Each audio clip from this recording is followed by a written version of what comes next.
안녕하세요. 이가피 교수의 신간 읽기입니다. 오늘 소개할 책은 코드 브레이커, 제니퍼 다우드나 유전자 혁명 그리고 인류의 미래라는 부제가 붙어 있습니다. 월터 아이작슨 지음, 조은영 옮김. 2022년 2월 18일 웅진 지식하우스에서 출간되었습니다.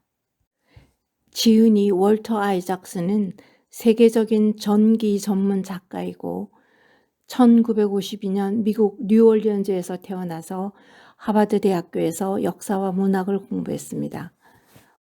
에스펀 연구소 대표, CNN 회장, 타임 편집장 등을 역임하고 현재는 튤레인 대학교 역사학과 교수로 재직 중입니다. 스티브 잡스의 전기로 우리에게 잘 알려진 작가입니다. 이 책은 저자가 처음으로 쓴 한 여성 과학자에 대한 전기입니다. 그 여성은 바로 2020년도 노벨 화학상 수상자인 제니퍼 다우드나입니다. 제니퍼 다우드나는 하와이 섬에서 어린 시절을 보냈다.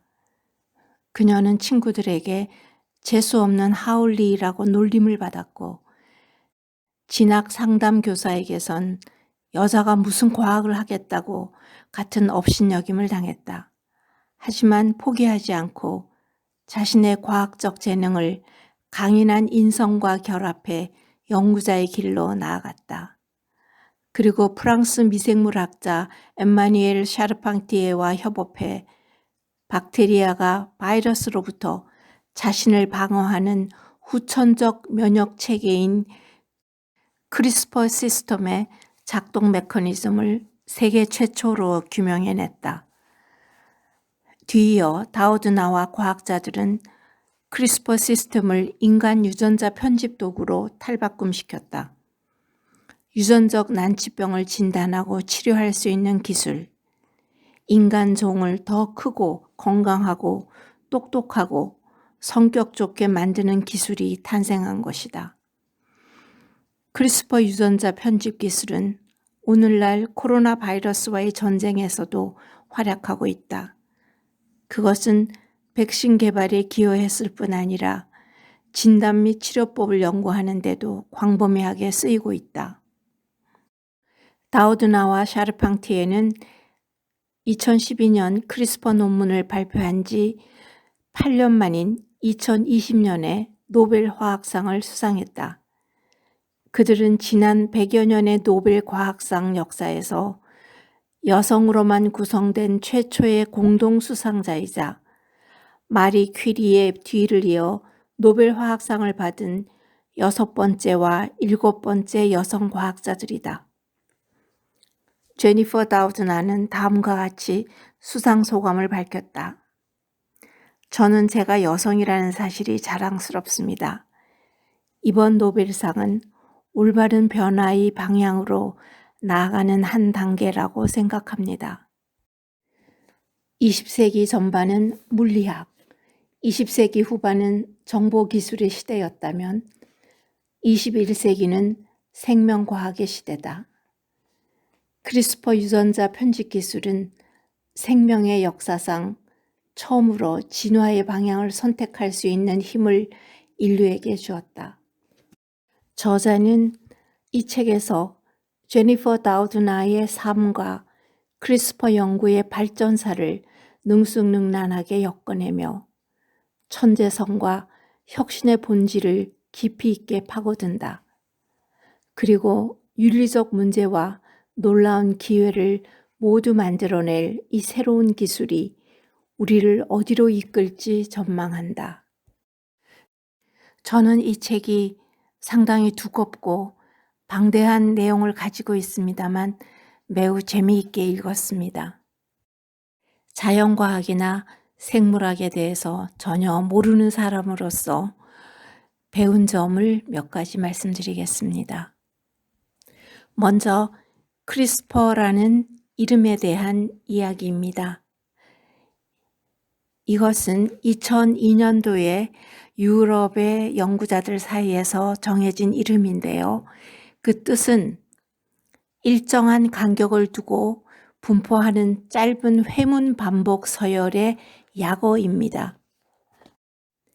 1990년 후반부터 스페인의 과학자 모히카가 박테리아와 박테리아를 공격하는 바이러스 사이의 전쟁에 대해서 발견하게 되었습니다. 인간이 역사적으로 엄청난 바이러스의 공격에 당하고 또 그것을 극복하고 고군분투해 왔지만 우리가 말하는 병균, 세균, 즉 박테리아는 무려 30억 년 동안 수백만 세기를 바이러스와 싸워왔습니다. 모히카라는 연구자는 바이러스와 동일한 염기 서열이 기록된 크리스퍼 간격 서열을 지닌 박테리아는 감염되지 않고 해당 간격 서열이 없는 박테리아만 감염된다는 사실을 발견했습니다. 더욱 놀라운 것은 박테리아가 새로운 위협에 적응하는 것처럼 보였던 것입니다. 새로운 바이러스가 등장하더라도 살아남은 박테리아는 바이러스 DNA의 일부를 통합해 다음 세대에서 해당 바이러스에 대한 후천적 면역을 획득했다는 사실입니다. 이 발견이 논문으로 실리기까지는 힘든 과정이 있었고, 그리고 결국 2년이 지난 후에 2005년 2월에 어떤 작은 학술지에 게재되었습니다. 모히카의 논문 이후로 크리스퍼가 사실은 새로운 바이러스에 대한 박테리아의 후천성 면역 체계였다는 증거가 담긴 논문들이 줄줄이 쏟아졌습니다. RNA 간섭에 대해서 손꼽히는 전문가였던 제니퍼 다우드나가 같은 대학, 버클리 대학의 동료 교수로부터 전화를 받은 것은 2006년 초였습니다. 그때까지도 다우드나 교수는 크리스퍼라는 말을 들어보지 못했다고 합니다. 두 교수는 버클리 캠퍼스 내의 카페에서 만나서 서로 이야기를 나누었습니다.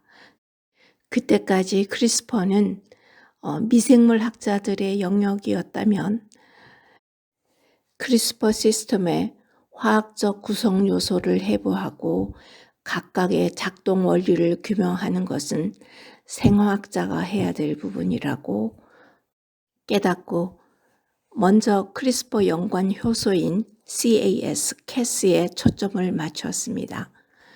효소는 단백질의 한 종류인데 그 주요 기능은 박테리아에서 인간에 이르기까지 모든 살아있는 유기체의 세포에서 화학 반응을 일으키는 촉매로서의 역할입니다. 다우드나 교수는 자신의 실험실에서 캐스의 연구를 계속하였습니다. 같은 시기에 버클리 대학도 교수들의 기업 활동을 허용하기 시작했고 연구자들이 자신의 발견으로 특허를 내고 벤처 투자가와 제휴하여 창업하는 활동을 장려하였습니다. 다우드나 교수는 그녀의 제자와 함께 회사를 세우기도 합니다. 드디어 2011년 봄 어떤 학회에서 다우드나 교수는 엠마니엘 샤르팡티에라는 프랑스 생물학자를 만나게 됩니다.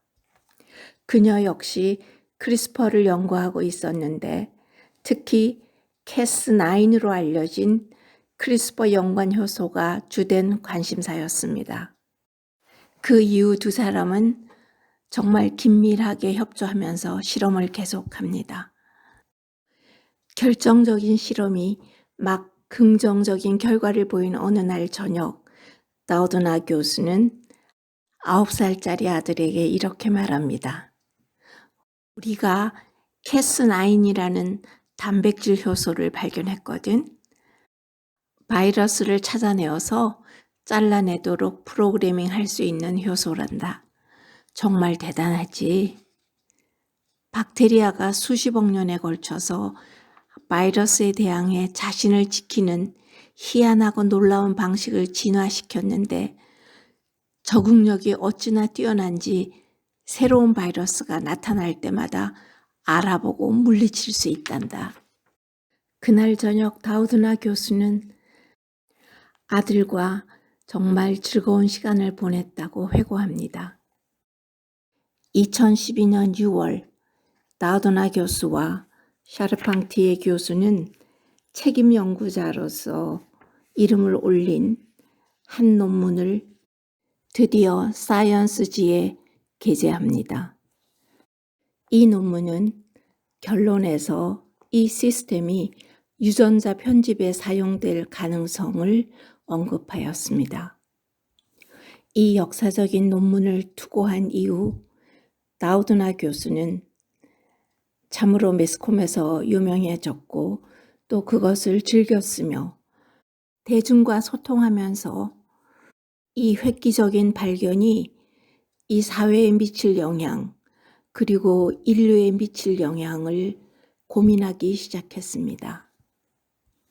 한편 샤르팡티에 교수는 앞으로 유전자 편집 도구를 개발하는 일보다 미생물 기초과학에 집중하고 싶다면서 다시 한번 랩을 옮겨서 베를린의 막스 플랑크 연구소로 갔습니다.